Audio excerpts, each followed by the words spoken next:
tax kaka wan mondo miyo ni komiyo opportunity ni tiyo kamoro ere kaka make sure ni gimitimo no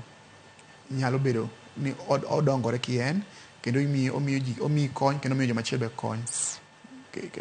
sami keyo ikonyo jirani ikonyo jopiny ngima other than konyo yourself koro en ayacho ni mondo mi sirkal okaw atua machopo kanyo wadhi nitiere bolruok kata shortcomings ma jo Kenya wan wawegi osetimorenwa jowacho ni wan jo Kenya mawegi yudo ka mostly we don't follow the procurement rules mar timo gik moko kendo kaka nyiewo gik moko kendo kaka uso gik moko mag kembe waneno ni gima momiwa thuolo en wasawa mar cham koro wabo chama to then okobi konyowa koro mondo mi sirkal chopo kama chopo no en rem mar jopiny emoketo sirkal chopo that momiyo kembegi ok perform to the way my perform. The intention is amiloso kembegi again very correct,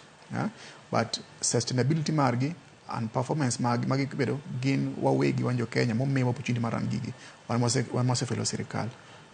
koro kata king'io resources kata wacho ni gibedo mach kata kiriembo jomoko tich the process will be followed of course under ILO and other employment act, but the big picture en niya wamiya meji msara to gik magitimo koso wasave msara no waleso gik moko manya konyo jopiny koso wakaw company wami ng'at moro nono mangi same interest or run to create more jobs and create more opportunities mondo konyo economy.